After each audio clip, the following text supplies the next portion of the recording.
Hello everyone, today we will be studying about GaN HEMT devices.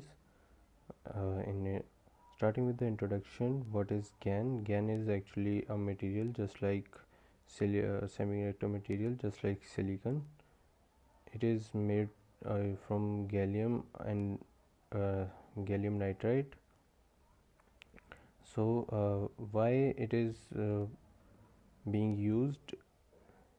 Since it has wider band gap than silicon, which is 3.4 electron volt, which allows using GaN devices in high frequency operations where the silicon MOSFETs actually struggles.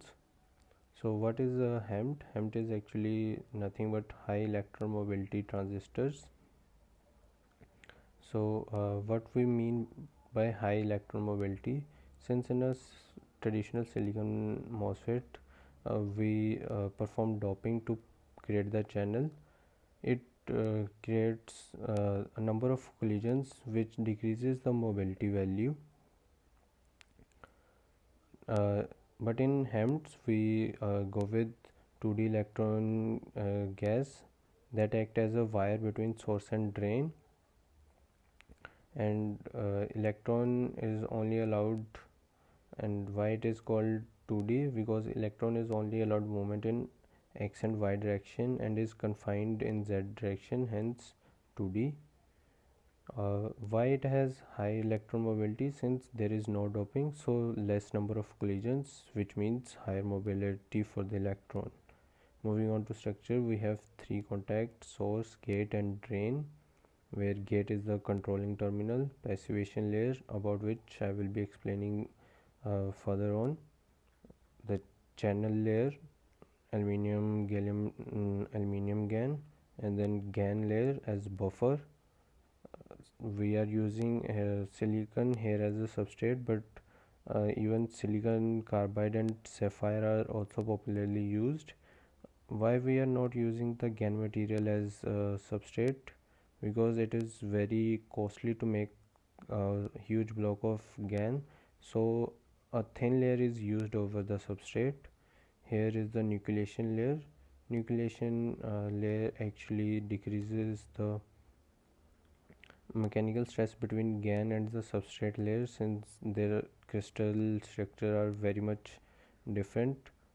If in absence of nucleation layer, there can be cracks at the junction. Aluminium nitride layer act as a barrier layer which polarizes which helps in polarization and moves the charge carriers toward the junction of aluminium GaN and GaN, where the 2D electron gas is formed. So how it is worked? Aluminium nitride layer is here, and basically two kind of polarization are present in the HEMT devices: spontaneous polarization, which is due to the difference in electron activity of aluminium GaN and GaN material, and second is piezoelectric polarization, which is mainly because of mechanical stress between the aluminium GaN and GaN layers, which is because of the different crystal structure of these two materials. As we can see that both of these are inherently present in the HEMT device. So HEMT is actually a normally on device which leads to a lot of leakage current, so we have to modify the device structure here. That's where the passivation layer comes in and makes the VTH value greater than 0, hence making the device a normally off device. Moving on to transfer characteristics, we can see it is very much similar to MOSFET. The difference is MOSFET usually have VTH around 0.7 volt, but GaN HEMTs have slightly higher values, since it will be used in high frequency operations. If the VTH value is low, leakage current would be very high. Moving on to the output characteristics. Output characteristics is between ID and VDS at constant VGS values, and these are also similar to MOSFET's output characteristics. Hence it also has three mode of operations: cutoff region, here linear region, and of course saturation region when the current value saturates. So why we are actually using GaN devices? What are the benefits? The first and foremost, it has a higher band gap, 3.4 electron volt, much higher than silicon 1.1 electron volt, which means GaN devices can handle high temperature and high voltage. Why high voltage? Handling high voltages is important, since we can draw higher current values from high voltages, which are useful in EVs. Second is breakdown field, which means devices can be made smaller for same voltage rating. Hence a device of GaN would be smaller in size than silicon at the same voltage rating V. Then the obvious one, higher electron mobility. This is because of the 2D electron gas and less doping, which allows GaN devices to operate at higher switching speeds, which are very much useful in GPUs and high frequency RF circuits. Also, GaN devices have lower thermal conductivity, hence it produces less heat, which solves a very prominent issue in GPUs and data centers, that is cooling costs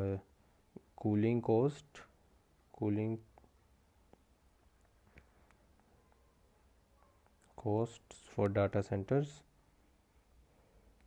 There would be decrease by using GaN devices. So what are the challenges? First and foremost challenges, obviously lack of infrastructure and research, since the research is still ongoing. But some other phenomena are also there, such as current collapse, where electrons get trapped in the 2D electron gas when we turn the device off, and then we try to when we try to turn the device on, it acts as a dynamic on resistance, increasing the VTH and slowing down the switching speed. Also, the gate sensitivity of a GaN device is also very high, which means a small change in gate voltage would make a huge change in ID value. And then of course the cost is one of the most prominent factor in challenges to GaN technology, since GaN material in itself is very costly and the research is still ongoing. Moving on to the applications, we have solar inverters, where a GaN solar panel would produce more energy from the same amount of sunlight than a silicon MOSFET solar panels. It is GaN devices are also very much used in EV inverters and chargers, since it can provide more power that increases the driving range from same battery, and also it can be scaled down than MOSFETs, leading to lighter motors and components, making the EVs lighter in whole. And then the most important application, the AI GPU power delivery, where GaN devices allow fast switching. The GaN devices are present in voltage regulator modules that are used in GPUs, and GaN devices reduce power loss, reducing the cooling cost, since less cooling is required. Thank you. We would be ending this here. I hope it was helpful. Thank you.